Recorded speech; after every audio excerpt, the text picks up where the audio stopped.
ग्राहक पहले से फुटफॉल कम हो गया है क्योंकि महंगाई तो बढ़ी है। कोरोना के बाद लगातार 3-3 बार जब रेट बढ़ेगा, 2-2 रुपये लीटर बढ़ता चला गया। देखा जाए तो 6 रुपये लीटर बढ़ गया साल के अंत में। हो सकता है कि आगे भी 2 रुपये बढ़ के दिसंबर आते थे फिर बढ़ेगा, तो इससे दिक्कत होगी भी। अब जीएसटी बढ़ने की वजह से गेहूँ पे भी जीएसटी लग गई थी, इसकी वजह से जो चारा था किसानों का वो महंगा हो गया, तो वो कंपनियों को दूध महंगा दे रही है। इस वजह से कंपनियां रेट बढ़ाती हैं। 6 महीने में 3 बार रेट बढ़ाते हैं। कंपनी तो एक बार बढ़ाई थी, उसके बाद जीएसटी की वजह से, गवर्नमेंट की वजह से कंपनी ने रेट बढ़ाया। अब जीएसटी बढ़ने की वजह से जो चारा था वो किसानों का वो महंगा हो गया, तो उनको लैंडिंग उनकी कम पड़ रही थी, इस वजह से वो रेट।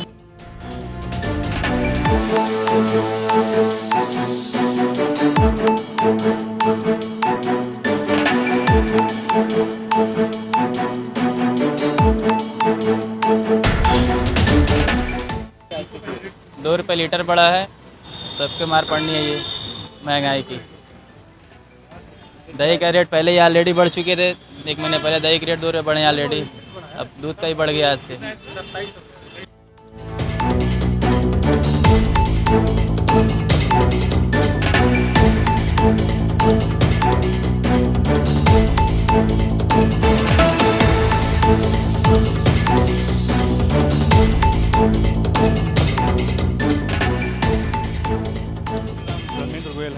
देखिए, इस बार जो रेट बढ़ा है वो गवर्नमेंट के टैक्सेशन स्कीम के कारण बढ़ा है, और गवर्नमेंट ने जो फूड प्रोडक्ट्स के ऊपर में टैक्सेस लगाए हैं ये बहुत ही गलत डिसीजन है गवर्नमेंट का।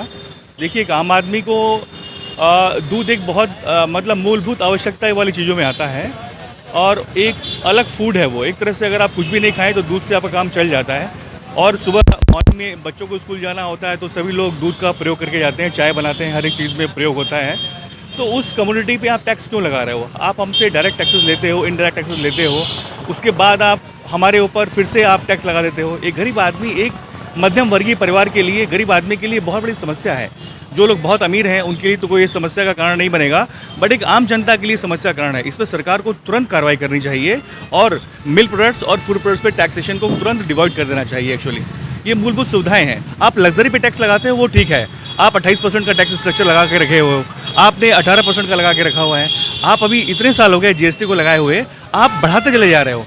आपने कहा था कि नहीं, हमारी जो वित्त मंत्री हैं माननीय निर्मला सीतारमण जी, उन्होंने कहा था, मुझे याद है कि नहीं, हम अब इसको और सुविधाजनक बनाने वाले हैं टैक्स स्ट्रक्चर को, हम बहुत सारी कैटेगरीज को 5% पे लाने वाले हैं। तो उन्होंने तो ऐसा किया कि हमारे ऊपर ही बोझ डाल दिया 5% टैक्स बढ़ा करके।